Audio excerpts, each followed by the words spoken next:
Yo, what is going on, everybody? My name is Jerome, and thank you so much for stopping by the channel. I got an awesome deck profile for all of you out there. It is Superheavy Samurais. I absolutely love it. This is the most fun deck that I played for the past 5 months during this very boring format, and it sucks that basically we don't get to experience it anymore at full power next week. So I want to at least enjoy it as much as I can this past week and this week. I'm going to still play it. I'm probably going to still play it even after it gets hit because I do believe that it still has enough power to keep playing.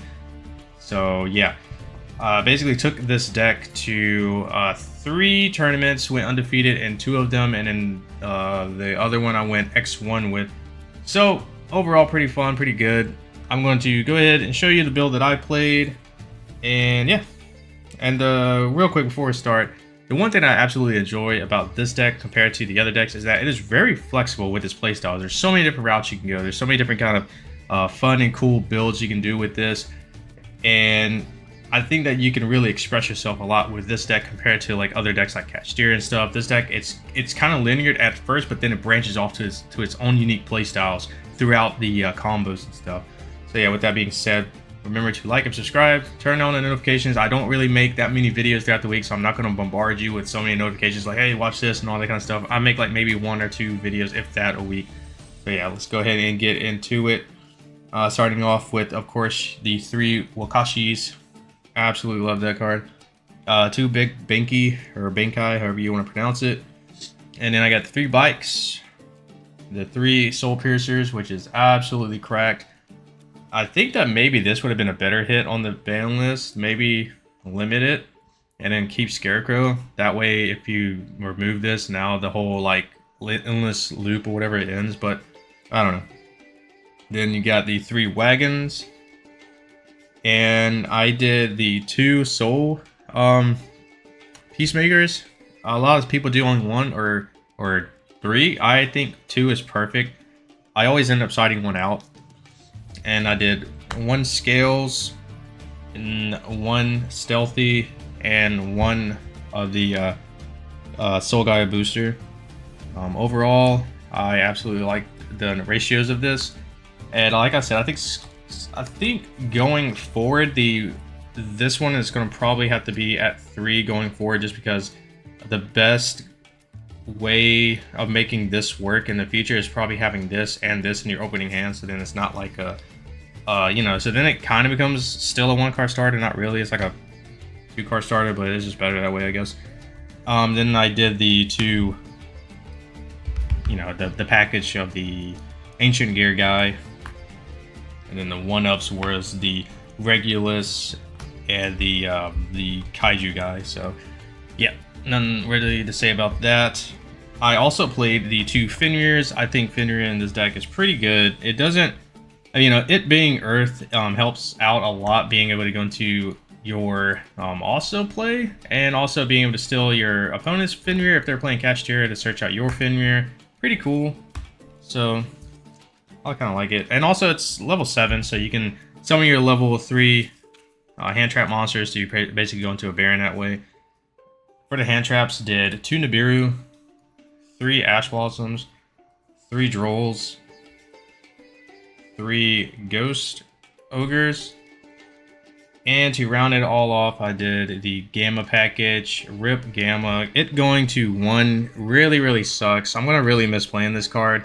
But I guess possibly you could still play it with just these 2, because you could still end up searching for this if you wanted to with Lambda on the end phase, because that could still be a a playable thing. But it kind of sucks because like if you open like this, it's like damn. If you open this, it's pretty good, but I don't know. It's gonna be kind of weird. I like to see what everybody else is gonna do with the hand traps later on, but me, I'm personally gonna probably just put in like 4 other cards, like the extra Soul Piercer or something like that.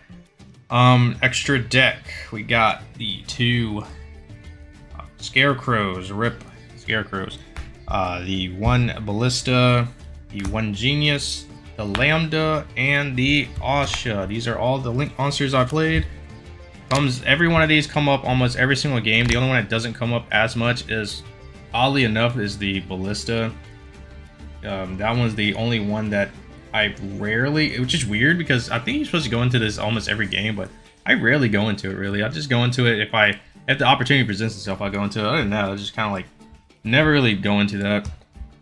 And we have the Synchros, which is the Axel Stardust, the Omega, the Baron de Floor, this Patter, and then I also played the big 4,000 defensive monster. The reason why I play this is because I do not have the other one, which is funny. It's a rare, and I don't have it for some weird reason. Instead, I keep pulling this guy. So I said, screw it, man. I'll just put it in. It actually came up a good, I think, 2 or 3 times where I needed something big to beat over what my opponents had, and so it actually ended me the game like 2 or 3 times. So pretty good that I did that. I played the Dispatter because I do the Omega build, the loop that you can do with that. So yeah, I absolutely think that's pretty nuts that you can do that in this deck. The XEs are as the one Baguska, the Springens guy, the Sargus, and the Zeus. Absolutely disgusting. This combo is so gross, man. You know, to make this and then search for a Regulus, summon Regulus, battle phase attack, and then main phase 2 summon a Zeus with 2 wipes underneath it and an Omni Negate on field is broken. So moving on to the side deck here, we have the one Skuldred. I think Skuldred, it just isn't good enough for me to put in the main extra deck. It just never really came up. It's only good, in my opinion, going into game, like, if you're playing first, going into game 2 or 3. That's the only time, and I think I've only made this one time. Funny enough, I think I made this one time to beat over a Dragoon, but I think that was it. I think that was the only time I actually ever summoned it. Did the 1 Pankratops, the 2 Kirikaras, yeah, that's how you pronounce it, Kirikaras, the 3 DD Crows. These were I was playing 4 Bestials. It was like 3 Magmas and 1 Jerusalem, but I found out that there's a lot of decks out there that use other things other than dark and light monsters. So I figured DD Crows are better than the Bestials, and I was right because holy did they come up. Did 2 Archfiend, the 3 Retaliating Seed, the 1 Contact Seed that goes with them, and then the Jinzo and the Spell Counselor. Never put these 2 in. I put these in before, but never came up. These came up quite often. These came up a lot. So did the Kirikaras, came up a lot. Pankratops also came up, funny enough, quite a few times, even though it's a one-of. But yeah, and this came up once.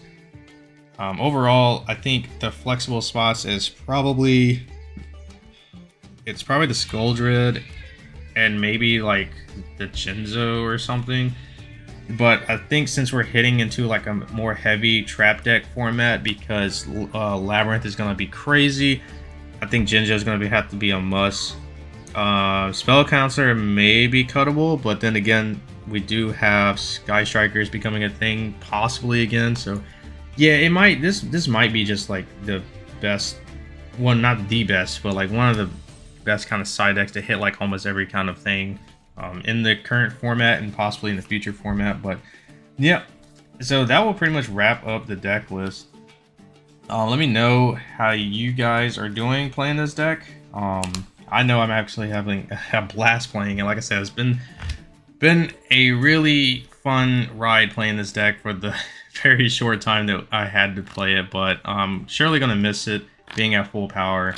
And yeah, and I will see you all in the next video. Peace.